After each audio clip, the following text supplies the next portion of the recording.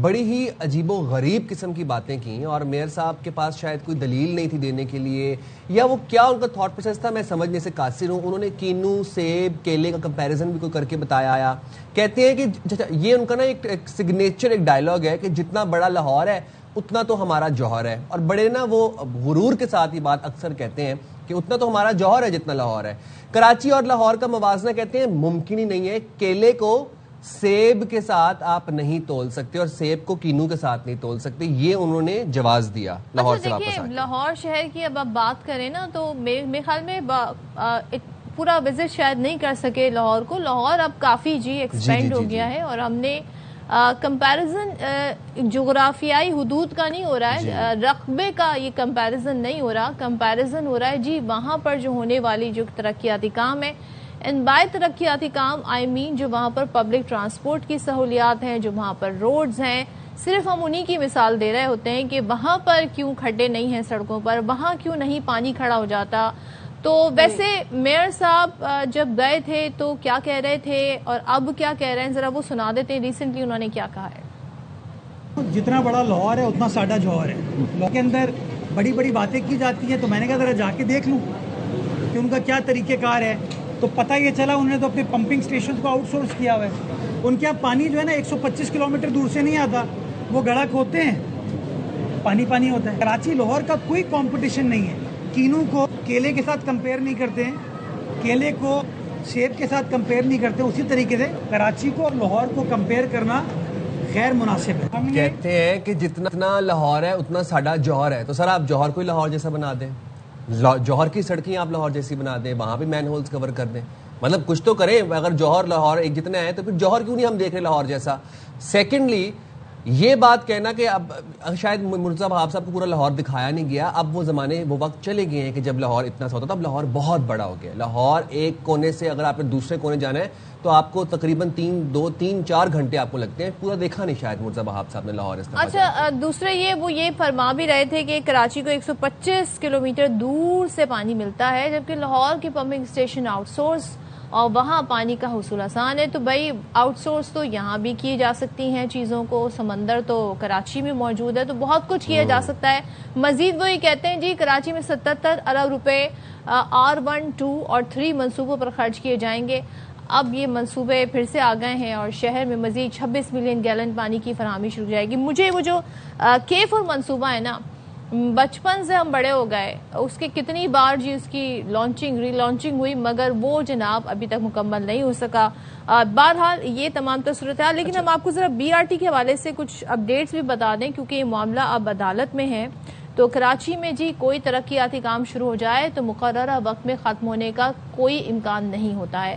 BRT red line منصوبے میں تاخیر کا معاملہ جناب سندھ ہائی کورٹ میں زیر سماعت ہے, اور یہاں عدالت نے بھی اس تاخیر پر تشویش کا اظہار کیا ہے. اور جسٹس نثار احمد بھمرو نے ریمارکس دیے کہ یونیورسٹی روڈ صفورہ تک ایسے ہی پڑا ہے. منصوبہ شروع ہونے کے فوری بعد اطراف کی سڑکیں بننی چاہیے. ایسے تو نہیں ہو سکتا کہ پوری عمر منصوبے پر کام کرنے کی ذمہ داری دے دی گئی ہو. عدالت نے کہا کہ ریڈ لائن 2 کا کانٹریکٹر کا دفتر سیل کرنے کے خلاف یہ کیس میں درخواست گزار کے وکیل کی جانب سے کہا گیا کہ بار بار ڈیزائن تبدیل ہوتا رہا. K4 کی لائن بھی ڈالی گئی. جسٹس سلیم جیسر نے کہا اتنا بڑا منصوبہ ہے لیکن ڈیزائن ہی نامکمل ہے, اتنے بڑے دماغ کہاں سے آئے ہیں. اب یہ ریمارکس عدالت کی جانب سے. جب تک میئر صاحب شاید ڈینائل میں ہیں, جب تک وہ ڈینائل میں رہیں گے تب تک وہ لاہور چاہے 10 دفعہ ہو آئیں وہ وہاں سے کچھ نہیں سیکھ کے آئیں گے. انہوں نے بڑی خوبصورتی سے آ کے کراچی میں جو پریس, یہی جو آپ کو کلپ سنائی تھی پریس کانفرنس میں, وہ کہہ رہے تھے کہ میرے ملک کا شہر ہے اور میں وہاں پہ گیا, صوبائی دارالحکومت ہے, دیکھنے کے لیے کہ وہاں پہ کیا اچھے کام ہو رہے ہیں تاکہ ہم کچھ سیکھ کے آئیں.